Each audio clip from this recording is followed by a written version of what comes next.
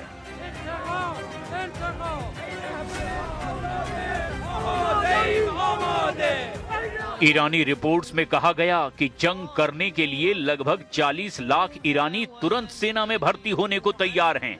यानी 28 फरवरी 2026 से आज तक ईरान रत्ती भर भी अमेरिका और इजराइल के आगे झुकने या दबने या डरने को तैयार नहीं है। ईरान खामोश भी नहीं बैठा है, बल्कि घायल शेर की तरह छटपटाते हुए ईरान की IRGC ने पलटवार भी किए। ईरान ने कुवैत, बहरीन और कतर के साथ जॉर्डन में मौजूद अमेरिकी मिलिट्री बेस पर ताबड़तोड़ बैलिस्टिक मिसाइलों और आत्मघाती ड्रोन से हमला किया। जॉर्डन के आसमान में तो रात भर सायरन गूंजते रहे, जहां अमेरिकी पैट्रियट सिस्टम ने कई ईरानी मिसाइलों को हवा में ही मार गिराने का दावा किया। मदर ऑफ ऑल अटैक से ईरानी कैंसर का करेंगे सफाया। वॉर एक्सपर्ट्स और अंतर्राष्ट्रीय खुफिया एजेंसियों की माने तो अगले 24 से 48 घंटे पूरी मानव जाति के इतिहास के लिए सबसे खतरनाक साबित होने वाले हैं। इजराइल किसी भी वक्त ईरान के मुख्य परमाणु ठिकानों पर मदर ऑफ ऑल अटैक कर सकता है। वहीं ईरान ने धमकी दे दी है कि अगर अब आगे उसके देश पर कोई बड़ा हमला हुआ तो वो अपनी परमाणु नीति को बदल देगा। यानी ईरान परमाणु बम का बटन दबाने से भी पीछे नहीं हटेगा।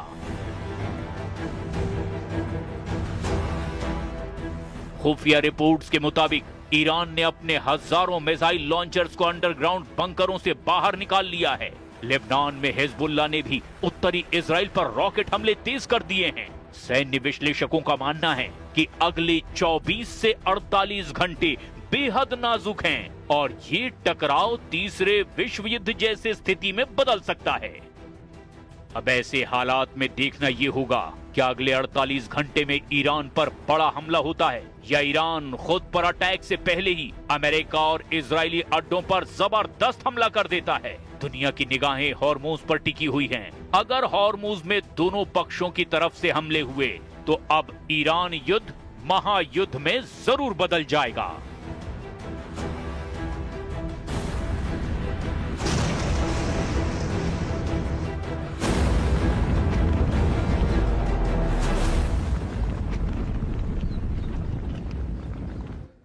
इधर रूस को यूक्रेन ने तगड़ा झटका दिया है और दावा किया गया कि यूक्रेन ने अमेरिका की पैट्रियट मिसाइल से रूस का सुखोई 35 मार गिराया है। लेकिन हैरान करने वाली बात यह है कि यह जेट उस वक्त मारा गया जब वो बॉर्डर पर यूक्रेनी मोर्चे पर बम बरसा रहा था। सुखोई जेट की तबाही से बौखलाए पुतिन ने अब यूक्रेन के ओदेसा पर तूफानी ड्रोन हमले कर दिए और इससे वहां भयंकर तबाही हुई है।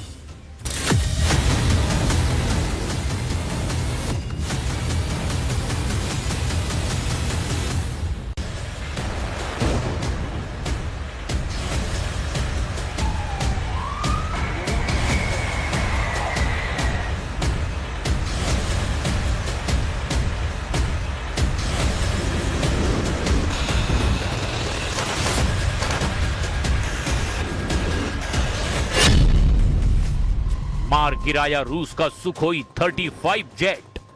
धुआं धुआं यूक्रेन के 15 शहर। यूक्रेन बॉर्डर से इस वक्त की सबसे बड़ी और दहला देने वाली खबर आ चुकी है। आसमान का सिकंदर कहे जाने वाला रूस का सबसे घातक फाइटर जेट सुखोई 35 को मार गिराया गया। रूस यूक्रेन बॉर्डर पर बारूद का ऐसा बवंडर उठा जिसने क्रेमलिन से लेकर वॉशिंगटन तक हड़कंप मचा दिया है। अमेरिकी डिफेंस सिस्टम पैट्रियट ने यूक्रेन की सीमा पर रूस के इस सुपर मैन्यूवरेबल जेट को हवा में ही चीर कर रख दिया। सुखोई 35 का मलबा आसमान से आग का गोला बनकर गिरा और इसके साथ ही रूस यूक्रेन जंग एक ऐसे मोड़ पर आ गई जहां से अगले 48 घंटे पूरी दुनिया के लिए कयामत साबित हो सकते हैं। अमेरिकी पैट्रियट के जाल में रूस, यूक्रेन बॉर्डर पर मारा सुखोई 35 जेट। यूक्रेन के इस हमले से बौखलाए रूस ने तय कर लिया कि यूक्रेन से बातचीत नहीं, सिर्फ बारूदी हमलों से बात होगी। सुखोई 35 का मारा जाना रूस के लिए एक बहुत बड़ा नुकसान है और रूस की साख पर बड़ा बट्टा भी है। आइए आपको बताते हैं कि बॉर्डर पर हुए इस रोंगटे खड़े कर देने वाले मुकाबले की इनसाइड स्टोरी आखिर क्या है। रूस की वायुसेना का सुखोई 35 जेट यूक्रेन के अग्रिम मोर्चों पर गाइडेड बम बरसाने के लिए सीमा के बेहद करीब उड़ान भर रहा था। रूस को भरोसा था कि उसका यह एडवांस जेट यूक्रेन के पुराने रडारों को चकमा दे देगा, लेकिन रूस ये भूल गया कि यूक्रेन के बॉर्डर पर इस वक्त अमेरिका का सबसे advance air defence system patriot PAC-3 मुस्तैद है और वो लगातार हमला करने वाले रूसी जेट पर आंख जमाए बैठा है। जैसे ही सुखोई 35 ने यूक्रेन की सीमा के पास डेंजर जोन में एंट्री की, पैट्रियट के रडार ने उसे ट्रैक कर लिया। बिना एक सेकंड गंवाए यूक्रेनी डिफेंस क्रू ने पैट्रियट का बटन दबाया। आसमान में कान फोड़ देने वाली आवाज गूंजी और मैक 4 से ज्यादा की रफ्तार से पैट्रियट मिसाइल सुखोई 35 की तरफ बढ़ती चली गई। रूसी पायलट ने मिसाइल को छकाने के लिए प्लेयर्स छोड़े, हवा में गोता लगाया, लेकिन पैट्रियट के अचूक रडार लॉकिंग से वो बच नहीं सका।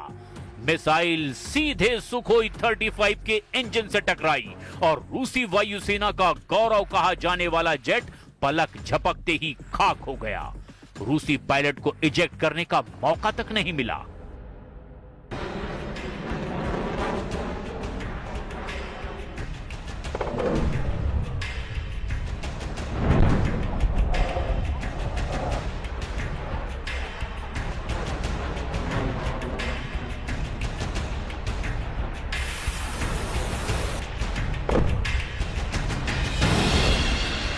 Того, что путем эскалации, путем военного давления можно способствовать выходу на мирный трек урегулирования. Это ошибочное суждение. Я хочу вам напомнить заявление президента Путина о том, что чем больше украинский режим, киевский режим будет бить по объектам нашей инфраструктуры, тем больше нам придется делать зону безопасности. Поэтому дальнейшая эскалация возможно, продлит специальную военную операцию в какой-то степени, мы не можем точно сказать в какой, но это приведет... पुतिन ने लिया सुखोई 35 का बदला, फूंक डाले यूक्रेनी शहर। बॉर्डर पर सुखोई 35 का गिरना और रूस के भीतर तेल रिफाइनरी का जलना, इन दोनों घटनाओं ने व्लादिमीर पुतिन को उस मोड़ पर लाकर खड़ा कर दिया जहां वो चुप नहीं बैठेंगे। खुफिया सूत्रों का दावा है कि क्रेमलिन ने नेटो देशों को आखिरी चेतावनी दे दी है। पुतिन ने कहा कि अगर पश्चिमी हथियारों का इस्तेमाल रूसी विमानों को गिराने के लिए इसी तरह होता रहा तो रूस यूक्रेन के पड़ोस में मौजूद नेटो के लॉजिस्टिक बेस पर सीधे हमला कर सकता है। इधर खबर है कि अपने सुखोई 35 के शिकार से बौखलाए रूसी राष्ट्रपति व्लादिमीर पुतिन ने अब यूक्रेन पर अब तक का सबसे बड़ा क्रूर और भीषण पलटवार किया है। यूक्रेनी वायुसेना के ताजा दावों के मुताबिक रूस ने आधी रात में यूक्रेन के रिहायशी और औद्योगिक इलाकों पर 137 कामिकाज़े ड्रोन और बैलिस्टिक मिसाइलों से हमला बोल दिया। हालांकि यूक्रेन का दावा है कि उसने अपने एयर डिफेंस के दम पर रिकॉर्ड 114 ड्रोनों को हवा में ही नष्ट कर दिया, लेकिन जो मिसाइलें जमीन पर गिरी उन्होंने तबाही मचा दी। रूस ने यूक्रेन के सबसे महत्वपूर्ण बंदरगाह शहर ओडेसा को भी निशाना बनाया। इस हमले में रूस ने प्रतिबंधित क्लस्टर हथियारों से लैस बैलिस्टिक मिसाइल का इस्तेमाल किया, जिसने ओडेसा पोर्ट के बड़े हिस्से को मलबे के ढेर में तब्दील कर दिया। कई नागरिक इस हमले की चपेट में आए हैं और ओडेसा का आसमान इस वक्त काले धुएं से पटा हुआ है। सिर्फ इतना ही नहीं, रूस के तागानरोग सी पोर्ट पर भी यूक्रेन ने 2 ईंधन डिपो को उड़ा दिया, जिसके बाद रूसी प्रशासन को वहां से आम नागरिकों को रातों रात सुरक्षित ठिकानों पर निकाल कर ले जाना पड़ा। रूस के रक्षा मंत्रालय ने माना है कि उन्होंने पिछले 24 घंटे में 370 से ज्यादा यूक्रेनी ड्रोन इंटरसेप्ट किए हैं, लेकिन इस ड्रोन तांडव ने रूस के भीतर एक भयानक ईंधन संकट पैदा कर दिया है। रूस की लगभग 65% आबादी इस वक्त पेट्रोल डीजल की भारी किल्लत से जूझ रही है।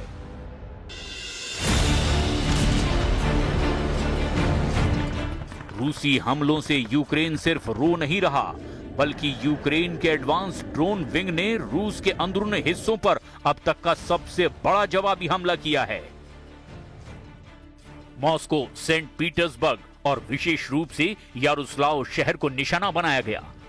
रूसी गवर्नर मिखाइल यावरायेव के अनुसार रात भर में 500 से ज्यादा यूक्रेनी ड्रोन्स ने रूसी सीमा पर हमला किया। यारोस्लाव की एक प्रमुख तेल रिफाइनरी पर यूक्रेन के ड्रोन सीधे जाकर टकराए, जिससे रूस की ईंधन सप्लाई चेन को तगड़ा झटका लगा है। इधर दूसरी तरफ यूक्रेन के राष्ट्रपति जेलेंस्की ने एक बार फिर पश्चिमी देशों से अपने एयर डिफेंस सिस्टम, खास तौर से पैट्रियट मिसाइलों की सप्लाई बेहद तेज करने को कहा है। जेलेंस्की ने हमले से कुछ घंटे पहले ही देश को आगाह किया था।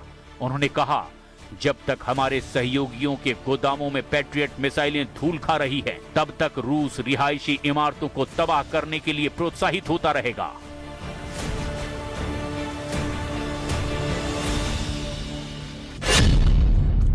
सौ घंटे में कीव पर कब्जा, पुतिन का जेलेंस्की को चैलेंज। रूस ने पिछले 24 घंटे में यूक्रेन पर 570 हवाई हमलों से युद्ध को बेरहम युद्ध बना दिया है। किंजल, जिरकॉन जैसे घातक मिसाइल और शाहिद 136 के जेरान जैसे आत्मघाती ड्रोन यूक्रेनी शहरों के लिए काल बन चुके हैं। राजधानी कीव में रात के अंधेरे में रूस के हवाई हमलों से कीव का आसमान बिजली युद्ध के मैदान जैसा नजर आ रहा था। एक के बाद एक मिसाइल और ड्रोन हमले से कीव में भयंकर नुकसान हुआ। हम आपको जो फुल डिटेल और नुकसान का आंकड़ा बताने जा रहे हैं, वो आपको हैरान कर देगा। यूक्रेन पर रूसी हमलों की जो खबरें और आंकड़े अब तक सामने आए हैं, वो किसी को भी हैरान कर सकते हैं। यूक्रेन ने इसे हाल के महीनों के सबसे बड़े हमलों में से एक बताया है। रूस ने लगभग 500 ड्रोन और 70 से ज्यादा मिसाइलें दागी। रूसी सेना ने पिछले रात यूक्रेन की राजधानी कीव पर अब तक का सबसे बड़ा और घातक संयुक्त हवाई हमला किया। इस हमले में कीव के भीतर कम से कम 13 नागरिकों की मौत हो गई, 86 से ज्यादा लोग घायल हुए, जिनमें से 70 को अस्पताल में भर्ती करवाना पड़ा। कीव शहर के प्रशासन के मुताबिक पूरे शहर में करीब 33 से 38 लोकेशंस पर भारी नुकसान दर्ज किया गया। सेंट्रल शेवचेंको बुलेवार्ड पर स्थित एक होटल और कई रिहायशी अपार्टमेंट पर मिसाइलें सीधे गिरी है, जिस पाकिस्तान का जनरल मुनीर अपने ही घर में घिर चुका है। दरअसल बलूचिस्तान अब आउट ऑफ कंट्रोल हो चुका है। चगाई जिले के मुख्यालय पर BLA यानी बलूच लिबरेशन आर्मी ने कब्जा करने का दावा किया।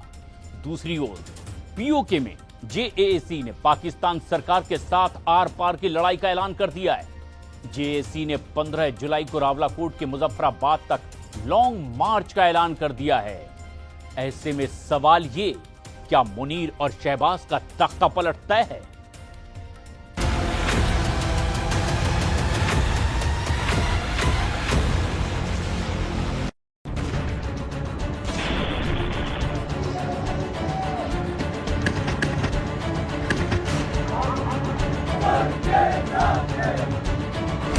पाकिस्तान में फटा बलूच बम, BLA का चगाई पर कब्जा।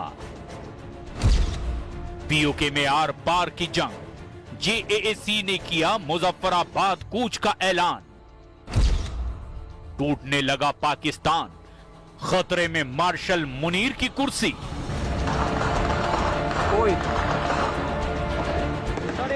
पाकिस्तान में बगावत की आग बरस रही है। खैबर से बलूचिस्तान और सिंध से पंजाब तक विद्रोह की आग धधक रही है। फील्ड मार्शल मुनीर के खिलाफ लोगों का गुस्सा बारूद बनकर उबल रहा है। धमाकों की धमक और गोलियों की गूंज से पाकिस्तान की फौज थर्राई हुई है। लोग मुनीर के लठैतों को मारने पर उतारू हैं। सबसे खराब हालात बलूचिस्तान, खैबर पख्तूनख्वा और पाकिस्तान के कब्जे वाले कश्मीर में हैं। बलूचिस्तान पूरी तरह आउट ऑफ कंट्रोल हो चुका है। बलूचिस्तान के आसमान में सिर्फ बारूद की गंध आ रही है। धधकती पुलिस चौकियां, जलकर राख होती गाड़ियां और आसमान में उठता धुएं का बवंडर दिख रहा है। बलूचिस्तान में हुए शुरुआती 3 हमलों में 38 सुरक्षा कर्मियों के मारे जाने के दावे किए जा रहे हैं। कहीं सेना के काफिले पर हमला हो रहा है तो कहीं पुलिस वालों को बंधक बनाया जा रहा है। वहीं चगाई जिले के मुख्यालय पर BLA यानी बलूच लिबरेशन आर्मी ने कब्जा करने का दावा किया। कुछ ऐसे ही हालात खैबर पख्तूनख्वा में भी नजर आ रहे हैं। तहरीक-ए-तालिबान पाकिस्तान के लड़ाके समय समय पर खैबर को बारूद के धमाकों से दहलाते रहे हैं। 28 जून के बाद के हालात को तो पाकिस्तान की फौज शायद ही कभी भूल पाए।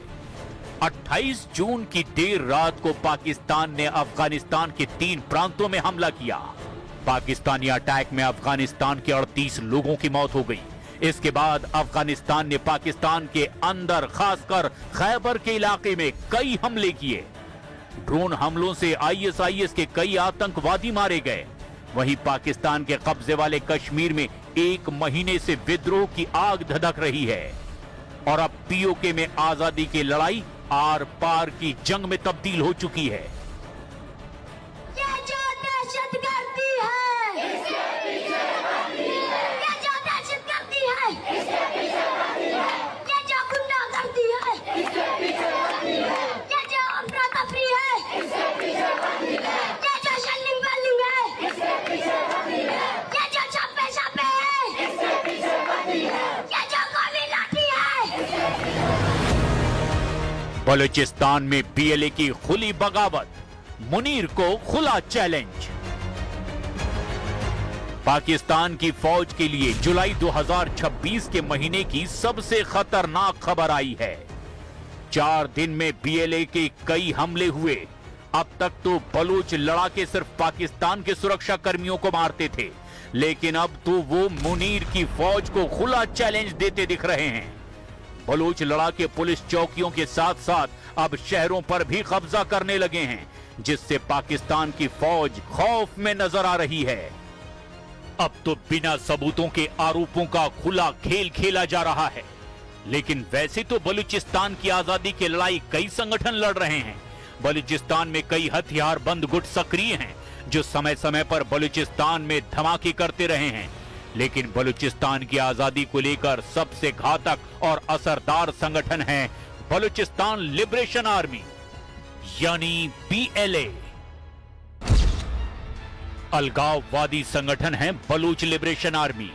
इसका मकसद पाकिस्तान से बलूचिस्तान को आजाद कराना है। अमेरिका की रिपोर्ट बताती है कि BLA में 5000 लड़ाके मौजूद हैं। इनमें मजीद ब्रिगेड जैसे आत्मघाती दस्ते भी शामिल हैं, जो छोटे हथियार और एंटी टैंक रॉकेट से लैस हैं। BLA की ताकत का अंदाजा इसी बात से लगा सकते हैं कि मार्च 2025 में बलूच लिबरेशन आर्मी के लड़ाकों ने क्वेटा से पेशावर जा रही जाफर एक्सप्रेस को हाईजैक कर लिया था। BLA के लोगों ने बोलन क्षेत्र में ब्लास्ट करके पहले रेलवे ट्रैक को उड़ा दिया और फिर ट्रेन को जबरन रोककर सैकड़ों यात्रियों को बंधक बना लिया। बंधकों को छुड़ाने के लिए पाकिस्तानी सेना और स्पेशल फोर्सेज ने 30 से 36 घंटे तक लंबा रेस्क्यू ऑपरेशन चलाया था। एक बार फिर बलोचों ने बलूचिस्तान को आजाद कराने की लड़ाई और तेज कर दी है। वो एक ऑपरेशन के ऊपर convoy, army convoy was in the area of Bela Bandar. Engagement हुई है उस कॉन्वॉय की BLA वालों के साथ। The convoy was attacked. उसमें एंगेजमेंट में 11 फौज के जवान, 1 JCO और 10 जवान शहीद हुए हैं और 14 जो से हैं BLA के फितनाल हिंदुस्तान के दहशतगर्द मारे गए। बलूचिस्तान की तरह पाकिस्तान के कब्जे वाले कश्मीर में भी पाकिस्तान से आजादी की आवाजें बुलंद होने लगी है। ये जो दहशतगर्दी है,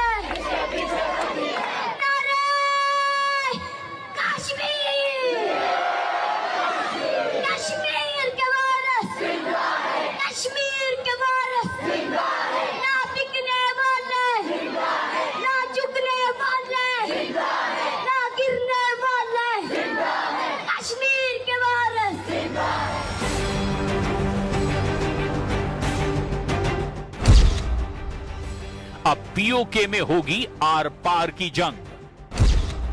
जेएएसी ने किया लॉन्ग मार्च का ऐलान। मुजफ्फराबाद में मुनीर से दो हाथ करने की तैयारी।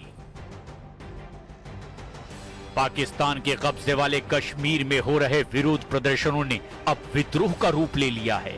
हजारों लोग सड़कों पर हैं। 1 महीने से ज्यादा समय से यह प्रदर्शन जारी है, साथ में मुनीर की फौज का टॉर्चर भी।